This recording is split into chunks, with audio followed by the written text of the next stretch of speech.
Nick buttoned the last button of his shirt and looked at himself in the mirror. In the reflection was a confident man in an expensive navy blue jacket with a slight shadow of stubble, emphasizing the hard line of his chin.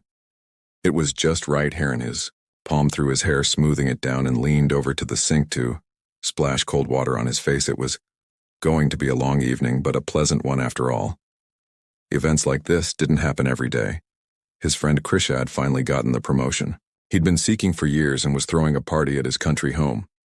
Nick knew this celebration would be a raucous one filled with booze, laughter, and talk of old times about how they'd started out, how they'd lived on student scholarships alone, dreaming of one day becoming something big. Now Chris had his own office at the company, a sizable bank account, and of course a reason for a good celebration. Megan should have been there by now. She'd said she'd go early to help with the preparations. Nick didn't mind. He knew how she loved such evenings, how she loved to fuss, to decorate, to set the atmosphere for her. Organizing any event was a ritual. That was her strength. He smiled, remembering how she told him last night what the night should be like. Easy fun. No stress, no formalities, you just don't be late, she said, laughing when he jokingly rolled his eyes in response to her instruction. He pulled out his phone, glanced at the screen. No new messages. The time was 8:45. She was definitely already there. He needed to get on the road, taking his wristwatch from the dresser. Nick quickly buckled the strap and headed for the hallway, but barely stepped beyond the threshold of the bedroom. A strange feeling slowed him down. Something was wrong. He couldn't immediately grasp what it was, just a brief, almost gut feeling, as if something unpleasant hung in the air. He stopped, frowned, ran through his memory of their last conversation. It had seemed like business as usual, but no, not really. Her voice, something in her tone, in the overly hasty, "I'll be there early, I'll see you later," in a way she hadn't asked what time he'd be there, even though she usually always specified. But what really hurt him was that she hadn't written a word all day. She hadn't asked when he was leaving, hadn't asked if he picked up a present for Chris. She hadn't even texted the usual photo of the party already in progress. Megan loved sharing details. It wasn't her style to just disappear. Nick opened his phone, opened their correspondence. The last message was her short, "I'm on my way around 5 p.m. He swiped his finger down, wondering if he should text, but dismissed the thought himself. Nonsense. She's at a party, busy doing things, probably surrounded by her friends, making toast, laughing. It's all normal. Nick wasn't a man prone to anxiety, attacks he didn't get jealous of. Megan, for no reason, didn't pry in her phone, didn't make meaningless guesses. But now, standing in the semi-dark hallway of his house, he suddenly caught himself thinking that the silence from his wife was too deafening. He took a deep breath. There was no time left for reflection. He moved out to the car, got behind the wheel, started the engine. It was already dark outside. The asphalt glistened under the light of the street lamps. The air was cool and fresh. Nick headed toward Chris's house, but thoughts of his wife wouldn't leave him. Something was wrong. But what? When Nick pulled up to Chris's house, the party was already in full swing. His friend's 2-story mansion was ablaze with lights. The music was blaring even through the closed car windows, and there were so many cars in the driveway that he had to park a little farther down the street. Nick turned off the engine and paused for a second, looking at the front of the house. He expected to see Megan right away, maybe on the porch in the company of her friends, a glass of wine in her hands, but she wasn't there. That was odd. She always liked to greet guests, make sure everything went perfectly. He got out of the car, closed the door, and headed toward the house. The air smelled of alcohol, sweet tobacco smoke, and freshly cut grass. It was noisy inside, laughter, voices, music, the whole mixture hit high. Sears, as soon as he stepped over the threshold, someone clapped him on the shoulder. Someone shouted his name, offering him a drink, but Nick only nodded in response. Making his way through the crowd, he looked around for his wife. She was nowhere to be found. He caught a glimpse of Chris, who was standing at the bar with a glass of whiskey. He raised his hand in greeting and smiled. "You're finally here. Where have you been?" Chris shouted. Blocking out the music, Nick approached, gritting his teeth. "Where's Megan?" Chris frowned, took a sip, and shrugged. "She got in here early." She's got to be around here. Somewhere. You haven't seen her." "No," Nick answered sharply. He felt something inside him vibrate unpleasantly. Chris looked at him more closely, as if assessing his expression, then waved his hand, distracted by someone else. Nick moved on. The living room was full of people. Chris's co-workers, his friends, Some unfamiliar faces, women in smart dresses, men with relaxed smiles, someone with a sass, someone with a cigarette. Everywhere laughter murmured. But there was no Megan among them. He walked over to a group of people sitting on a leather couch by the fireplace. Among them was Sarah, Megan's friend. She was laughing, discussing something with the other girls, but when she saw Nick, the smile on her face faded slightly. He said, trying to keep his voice steady, "Have you seen Megan?" Sarah blinked, then frowned slightly.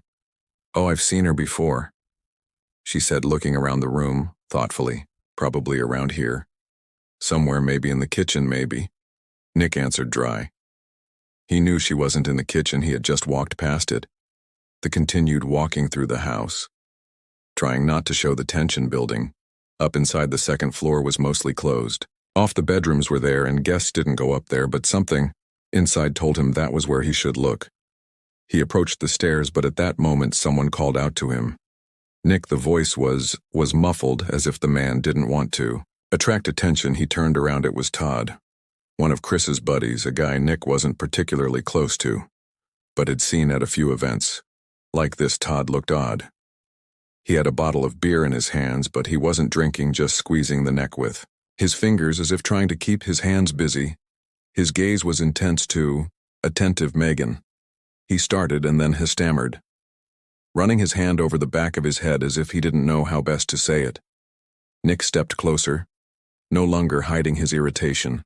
Where is she?" Todd swallowed, then nodded slightly toward the stairs. "Maybe you should go upstairs." Those words, so simple, sounded like something much heavier. They sounded like there was something behind them that Todd himself didn't want to voice. Nick felt something cold clench in his chest. His heart beat faster, and a familiar feeling of unease stirred in his stomach. "What's in there?" he asked, looking at him carefully. Todd looked away, pretending to look toward the bar. "Just you better see for yourself." Nick didn't answer. He turned around slowly, heading for the stairs, and with each step he felt that icy noose clenching tighter and tighter inside. He didn't need words to realize there was something ahead of him that he wasn't ready to see. Nick climbed the stairs, the suffocating pressure building in his chest and his heart thawing in his ribs, as if warning him to stop. But he didn't stop. Halfway up the stairs, he froze. A sound came to him, laughter muffled, female, warm, and right behind it, a man's voice, also muffled but too close. Nick stood still, listening as the laughter faded into a quiet, whispered conversation. The words were unintelligible, but the intonation was all too clear. This was not the conversation of friends. It was the voice of a man who felt at ease, the voice of a woman who felt no anxiety. There was nourish in it, no fear of being caught. He didn't bother to knock. He jerked the door sharply toward him with a force that made it slam against the wall.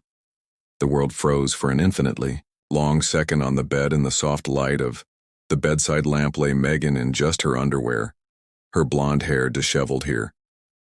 He's dilated, her face pale. A man stood beside her, tall, dark-haired, naked to the waist.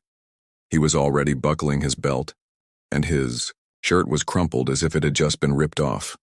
The room smelled of Megan's perfume, alcohol, and something else. Nick stood on the threshold looking at them, and his breathing became heavy, ragged. He saw them, frozen, pale, afraid, but that fear only appeared the moment the door opened. They hadn't been afraid. Before, they had felt no danger, only now, only in front of him. He heard his own voice, but he didn't recognize it. It wasn't just a scream. It was a roar spilling out of the depths of his chest. What is going on here? The music downstairs faded for a split second. Someone must have heard his scream, but he didn't care. Nick took a step forward, with that picture still in his mind's eye. Megan. Just in their bodies, their poses, he could feel something inside him, breaking, crumbling, but the rage overrode everything. His hands shook with tension. He clenched his fists so hard, his nails dug into his palms.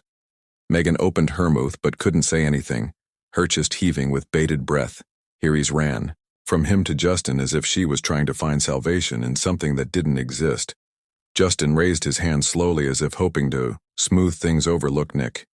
This isn't what you dare." Nick shouted, stepping toward him. Anger was pounding in his temples, his blood boiling. "Don't you dare, you bastard, tell me that's not what I think it is." Justin took a step back, but there was only a wall behind him. He opened his mouth but didn't have time to say a word. Nick grabbed him by the collar of his shirt and yanked him toward him, feeling the built-up tension explode in his body. The first blow hit him in the jaw. His knuckles flared with pain, but he didn't stop. Justin collapsed against the wall, the lamp on the nightstand falling from the impact, the lights going out. "Nick, stop," Megan shouted, but her voice was distant as if it didn't exist. Justin wiped his busted lip, looked at the blood on his fingers. "Damn it, man, will you calm down?" he tried to say, but Nick wasn't listening. He grabbed him by the shoulder and pushed him against the wall, hitting him again. There was the sound of meat hitting bone. Justin groaned, grabbing his stomach. Justin tried to break free, but Nick held him tight, pressing his fist into the floor. Justin's face was already showing red stains from the blows. His lip was smashed. Blood was slowly dripping down his chin, leaving dark stains on his crumpled shirt. He tried to reach for Nick to shove him, but he sharply knocked his arm away, then piled on top of him, driving his knee into his chest. "Did you think I wouldn't recognize that, you scum?" Nick roared, squeezing his collar so hard the fabric crackled. "Did you think I was going to watch you do it?" Justin coughed, gulping for air, but Nick didn't give him a chance to respond. Another blow, a powerful straight punch to the stomach. Justin's body twisted in pain, the air escaping from his lungs. With a short stifled SOB, he was writhing, wriggling, trying to push Nick away. But the man's weight was on top of him, keeping him up. "Stop."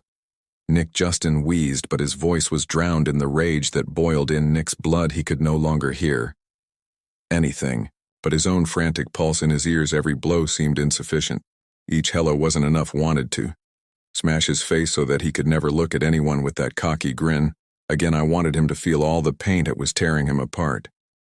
"Nick, stop." Megan's voice cut across his ears, piercing his consciousness but not loosening his grip. It was a mistake. It was nothing. Her words flashed through his mind like gunpowder. A mistake. A mistake. It wasn't a mistake. Mistakes are when you accidentally drop a glass, forget to lock the door, lose your phone. And mistakes don't happen in the semi-darkness of a bedroom in the rumpled sheets among the clothes, strewn carelessly across the floor. Nick abruptly let go of Justin, letting him cough and curl up, holding his stomach. He rose slowly, catching his breath, turning around to his wife. She stood barefoot, half-dressed, her hair disheveled, her eyes glistening with tears. He looked at her and felt the rage explode inside again. Meaningless, his voice shook the walls. He took a step toward her and she instinctively backed away. Are you mocking me?" He grabbed the nearest chair and threw it against the wall with force. The wood cracked and the furniture collapsed onto its side, hitting the floor with a clatter. Megan flinched and pressed her palms to her lips, her eyes rounded with fear. "You say it was nothing?" Nick continued, keeping his gaze on her with no warmth left in it. "Him in front of me at my friend's house, and you're telling me it was just a mistake?" Megan blinked often, tears filling her eyes, but she took a step forward, extending her hand toward him, as if hoping that one touch could stop him. "Nick, please." Her voice trembled, her lips white with tension. "It's not what you think. It doesn't mean I don't love you. It's don't you dare say that, Tom," he shouted in a way that made her recoil. "You better shut up, Megan." She froze, her breathing hitching. Justin, meanwhile, groaned and lifted himself up. But as soon as he moved, Nick rushed over to him, grabbed him by the collar of his shirt and yanked him upward, pinning him back against the wall. "Are you still here?" His voice trailed off into a hoarse growl. "You think I'm going to let you just walk away?" Justin threw up his hands and coughed, his eyes filled with panic. "Dude, I'm sorry, really." He squeezed out, but Nick only squeezed his throat harder. "Sorry," he grinned, feeling every nerve in his body burn with hatred. "You're sorry." He swung, ready to strike again, but at that moment someone yanked him by the arm. "Nick, stop it," Megan shouted, clawing at him from behind, trying to hold him back. "You're going to kill him." He stiffened his chest, heaved his fingers, clenching and unclenching. Justin jerked, but Nick released him so sharply that he collapsed to the floor with a thud. Dead silence hung in the room, only their heavy breathing filling the space. Nick looked at his wife. "I hate you, Megan," he said finally. His voice was hollow. "You're nothing to me." She gasped, nearly falling over at those words, but he didn't look to see how she would react. He turned and left the room without looking back. In the morning, the suitcases stood by the door, neatly buttoned its chandels slightly taut as if it had been reluctantly set down beside him. Squaring his shoulders stood Megan. Her fingers clutched the edge of her sweater sleeve as if she were trying to keep herself from grabbing for something more tangible, something that might save her. Her eyes were wide open, filled with something that might have seemed like fear. But Nick knew it wasn't fear, it was doom. He stood across the room, leaning against the door jamb, arms crossed over his chest. He felt nothing, no anger nor regret. There wasn't even fatigue, just emptiness, like he'd been scorched from the inside out. And now all that was left of him was a shell. He stared at her, not a single thought in his head. Everything had already been said. Everything had already been lived. All that was left was this, the cold end. Megan swallowed, her lips trembling. She opened her mouth but froze without uttering a word. She blinked a few times, looked down, then back up at him. "I'm leaving." Her voice was thin, almost a whisper. Nick remained silent. She took a breath, rocked forward a little as if she expected a reaction from him, but there was none. "He just stared you." She started but froze. She ran her palm over his cheek, inhaled deeply. "Do you really want me to leave?" He grinned briefly, almost silently. He looked at her as if she'd just asked him what color the sky was today. Her face twitched as if he'd slapped her for a split second. She was short of breath, but she did back down. She stood in front of him with that desperate expression on her face, with the suitcase at her feet, with those hands shaking and clenching into fists. "Nick." There was something like a plea in her voice. She stepped closer, but he didn't move. He didn't even change his face. She waited, waiting for some sign that he would change his mind, that, to back off, that he'd give her a chance to say something else, maybe even say goodbye in a different way, but he was no longer the man to give her a chance for an excuse. Nick slowly raised his hand and slammed the door shut. A muffled sound blocked her exhale. That was it. Hess stayed in the darkness of the hallway, staring at that very door, and felt nothing, absolutely nothing. Nick woke up early, too early, as in too early for someone who didn't need to rush anywhere. Else, for the first few days after Megan left, he lay in bed staring at the ceiling until the gray light of the morning sky turned blindingly white.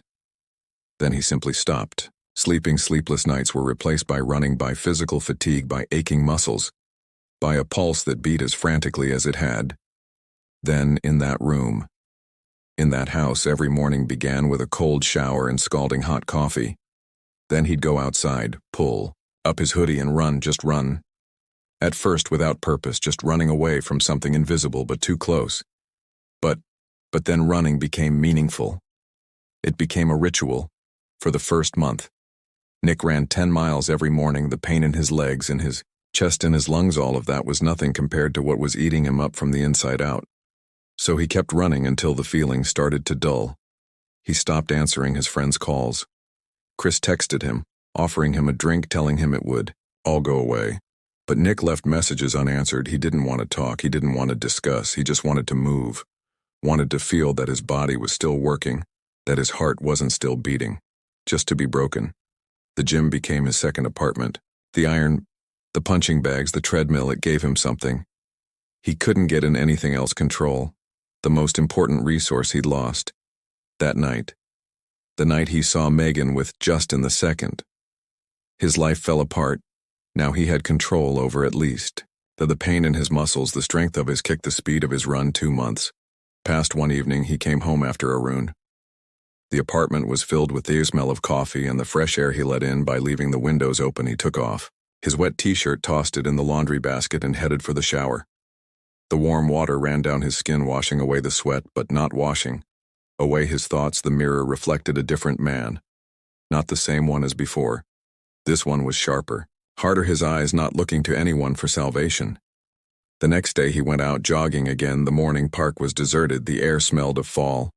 The run was easy, the movements home like machinery. He ran his usual route, and only then did he notice her. She was sitting on a bench, her long brown hair gathered into a low ponytail, book in her hands, but her gaze followed him.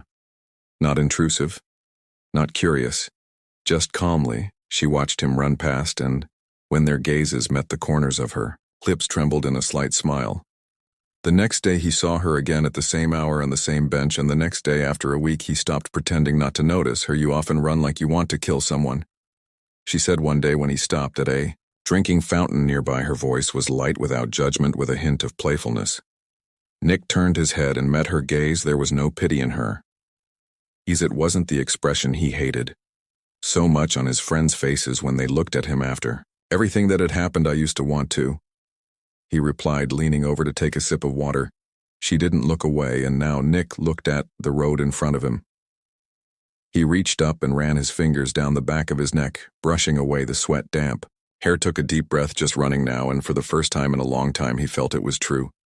Nick didn't know what awaited him next. He was just living without plans, without trying to fix anything, without illusions. He lived his best he could, day by day, mile by mile, blow by blow, until the past no longer defined his every move. Lily turned out not to be the one to try to heal his wounds. She didn't ask unnecessary questions, didn't question why he was looking at her like he'd never let himself be vulnerable. Again, she was just there in the park, on the bench, in the casual conversations that gradually grew longer, warmer, closer. It had been 6 months since the night he closed the door in Megan's face. He never once regretted it. Then one day, he saw her. It was an accident. She was standing at the checkout counter at the supermarket, head down, tapping her fingernail on the phone. Waiting her turn, her hair was gathered into a high ponytail, wearing the very coat he'd once given her. He could have walked over, could have looked her in the eye, giving her a chance to say what she probably still wanted to say, but he didn't. He just walked past without slowing his step. Megan didn't notice him that night. He ran again, but this time his legs didn't carry him away from something. They just propelled him forward. Lily was waiting for him at the fountain. "No murderous expression on your face today," she said, handing him a bottle of water. "No murderous mood today," he replied, taking the bottle.